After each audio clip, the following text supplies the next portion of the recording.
Beaucoup ont des problèmes dans le domaine de l'aquaculture, des fois même échouent par manque de connaissances dans le domaine des paramètres physico-chimiques de l'eau. C'est ce qui nous amène aujourd'hui à vous proposer une vidéo sur les paramètres physico-chimiques de l'eau en aquaculture. Nous allons parler premièrement de la température, deuxièmement du pH, troisièmement de la conductivité et après nous allons parler de l'oxygène dissous. Nous abordons maintenant ce qui concerne la température. La température de l'eau joue un rôle important, par exemple en ce qui concerne la solubilité des sels et des gaz, dont entre autres l'oxygène nécessaire à l'équilibre de la vie aquatique. Par exemple, la température accroît les vitesses des réactions chimiques et biochimiques d'un facteur 2 à 3 pour une augmentation de température de 10 degrés Celsius. La température se mesure à l'aide d'un thermomètre.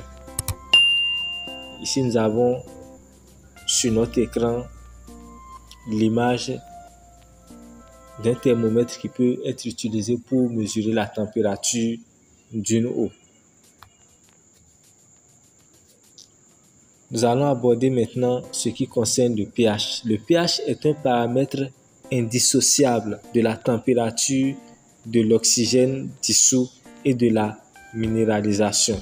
La zone d'acceptation des poissons est comprise entre 6 et 9.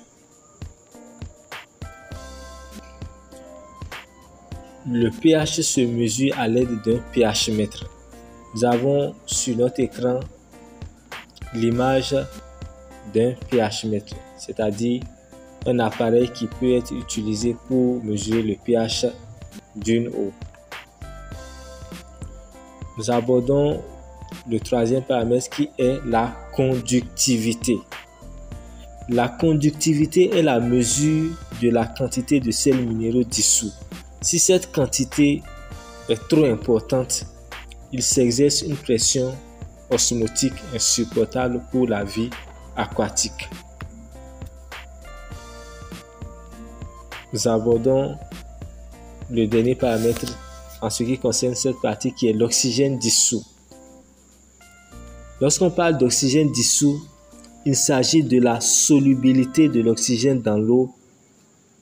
Comme tous les gaz, l'oxygène se dissout dans l'eau, mais cette solubilité est limitée à une valeur seuil appelée concentration standard ou teneur à saturation qui varie en fonction de la pression atmosphérique et de la salinité.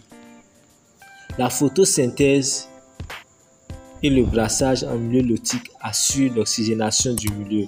La teneur minimale à ne pas dépasser est de 6 mg par litre. Nous avons terminé avec la première partie concernant les paramètres physico-chimiques de l'eau en aquaculture. Nous allons maintenant aborder la seconde partie.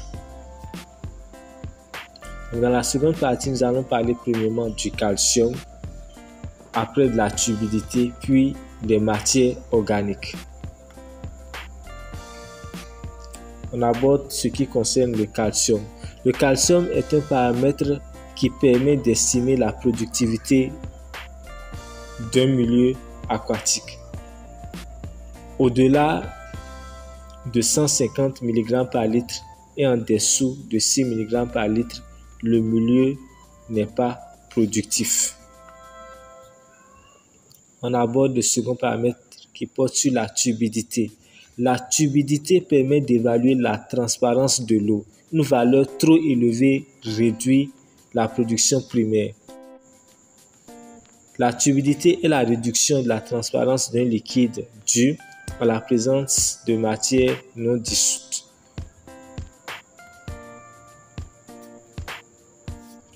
Nous abordons maintenant ce qui concerne les matières organiques. Les matières organiques servent d'apport nutritif aux organismes aquatiques. Pour une valeur supérieure à 20 mg par litre, on peut considérer qu'il y a une pollution évidente. Merci de m'avoir suivi. Si vous avez des questions, n'hésitez pas à me les laisser en commentaire. À la prochaine pour une nouvelle vidéo.